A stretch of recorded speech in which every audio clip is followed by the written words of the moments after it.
एका बाजूला 45 वर्षांपासून चालत आलेली एका घराण्याची सत्ता संपुष्टात आली आहे, तर दुसरीकडे एकाच घरातील सासू, सून आणि मुलगा तिघेही निवडून आले.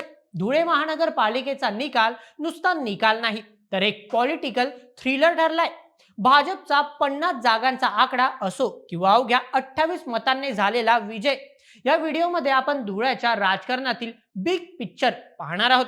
ही गोष्ट तुम्हाला नक्कीच आश्चर्यचकित करेल. चला मग सुरुवात करूया आजच्या व्हिडिओला. नमस्कार, मी नील सोनार. तुम्ही पाहत आहात बोल एमएच. 17 जानेवारी 2026 तारखेनुसार धुळे महानगरपालिकेचे जे निकाल समोर आलेत, त्यांनी अनेकांचे अंदाज चुकवलेत आणि अनेकांना धक्का दिलाय. कुणी विचार केला होता की ज्या प्रभागात 4 दशकाहून अधिक काळ एकाच नावाचा दबदबा होता, तिथे धनुष्यबाण असा काही चालेल की सगळं चित्रच बदलेल. आज आपण फक्त कोण जिंकलं आणि कोण हरलं हे पाहणार नाही आहोत, तर त्यामागची कारणं, मतमोजणी केंद्रावर झालेला तो हाय व्होल्टेज ड्रामा आणि महापौर पदाचं बदलतं समीकरण यावर सविस्तर बोलणार आहोत. सुरुवात करूया सर्वात मोठ्या हेडलाईनने. धुळे महानगरपालिकेत पुन्हा एकदा कमळ फुललं आहे. भाजपने 50 जागांवर आघाडी घेत बहुमताचा जादुई आकडा पार केलाय. मागच्या वेळेप्रमाणेच यंदाही 50 जागा मिळवत भाजपने आपली पकड किती मजबूत आहे हे सिद्ध केलंय. पण मित्रांनो, खरी गंमत पुढे आहे. बहुमत तर मिळालं, पण महापौर कोण होणार? सध्या शहरात आणि राजकीय वर्तुळात हाच प्रश्न फिरतोय की महापौर पद खुला प्रवर्ग राहणार की ओबीसी साठी राखीव होणार.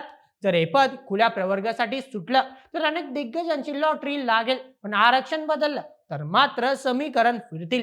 यातच भर पडली आहे ती प्रभाग क्रमांक 16 मध्ये घडलेला एका धक्कादायक प्रकाराची. मतमोजणी सुरू असताना तिथे मोठा गोंधळ उडाला. झालं असं की भाजपच्या एका पदाधिकाऱ्याने चक्क नियम थाब्यावर बसवून गळ्यात ओळखपत्र नसताना मतमोजणी केंद्रात प्रवेश केला. फक्त प्रवेशच नाही, तर ते महाशय आतमध्ये मोबाईल वापरत होते. तिथे उपस्थित असलेल्या उमेदवार पार्वती जोगी आणि त्यांच्या समर्थकांनी यावर जोरदार आक्षेप घेतला. टाळ्या वाजवून प्रशासनाचा निषेध केला. प्रश्न हा उपस्थित होतोय की सामान्य माणसाला एक नियम आणि सत्ताधारी पक्षाच्या नेत्याला दुसरा नियम. पोलीस प्रशासनावरही तिथे प्रश्नचिन्ह उपस्थित केलं गेलं. त्यामुळे हा विजय एकीकडे आणि प्रशासकीय गोंधळ दुसरीकडे, अशी चर्चा सध्या रंगली आहे. आता वळूया या निवडणुकीतील सर्वात मोठ्या शॉककडे. राजकारणात असं म्हणतात की नथिंग इज परमनेंट, आणि याचा प्रत्यय आलाय मिल परिसरात. गेल्या 45 वर्षांपासून माजी महापौर शीतल कुमार मोहन नवले यांचं वर्चस्व या भागावर होतं. एक प्रकारे हा त्यांचा बालेकिल्लाच. पण यंदा शिवसेनेच्या म्हणजे शिंदे गटाच्या धनुष्यबाणाने नवलेंच्या सत्तेला सुरुंग लावलाय. विचार करा, 4 दशकांची सत्ता ती आज संपुष्टात आली आहे. युवा कार्यकर्ते धीरज कलंत्री आणि गीता नवले यांनी ऐतिहासिक विजय मिळवलाय. धीरज कलंत्री यांनी संपूर्ण प्रभाग पिंजून काढला. आपल्या वक्तृत्वाने आणि जनसंपर्काने त्यांनी मतदारांना आपलंसं केलं.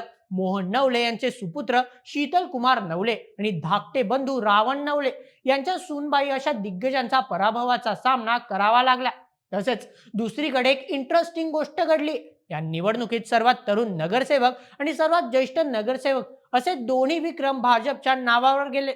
जसे की पूनम शिरसाट प्रभाग क्रमांक 9 या सर्वात तरुण नगरसेवक ठरल्या. त्यानंतर लताबाई सोनार प्रभाग क्रमांक 9 या सर्वात ज्येष्ठ नगरसेवक म्हणून निवडून आल्या.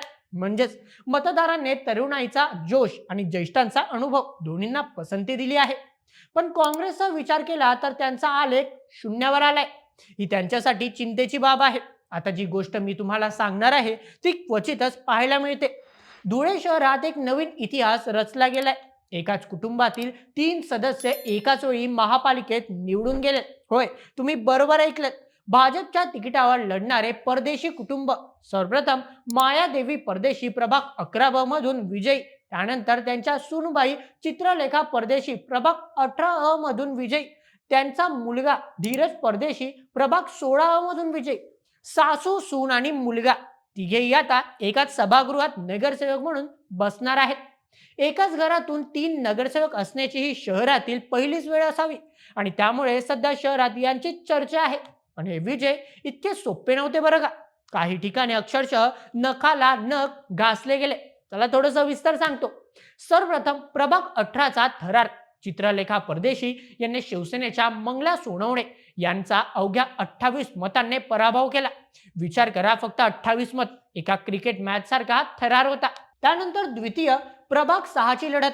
इथे भाजपच्या वैभवी दुसाणे आणि राष्ट्रवादीच्या आरती पवार यांच्यात लढत झाली. आधी गोंधळ झाला, फेर मतमोजणी झाली आणि अखेर 125 मतांनी वैभवी दुसाणे विजयी झाल्या. आणि हो, एक भावनिक विजय सुद्धा पाहायला मिळाला. प्रभाग 8 मध्ये जिथे नगरसेवक किरण अहिराव यांच्या मातोश्री छाया अहिरे उभ्या होत्या. मुलगा गेला तरी त्याचा जनसेवेचा वारसा खंडित होऊ देणार नाही, त्या निर्धाराने त्या लढत्या आणि भाजपच्या मातबर उमेदवाराला हरवून त्याने विजय मिळवला. हा विजय खऱ्या अर्थाने जनतेने दिलेल्या सहानुभूतीचा आणि मायेचा विजय होता. तर मित्रांनो, असा राहिला धुळे महानगरपालिकेचा हा थरारक निकाल. एकीकडे भाजपने आपली सत्ता कायम राखली आहे, 50चा आकडा पार केलाय. दुसरीकडे काँग्रेसला आत्मपरीक्षण करावा लागणार आहे. नवले सारख्या दिग्गजांचा पराभव झालाय, तर परदेशी कुटुंबाने एक अनोखा रेकॉर्ड केलाय. आता खरी लढाई सुरू होईल, ती महापौर पदासाठी.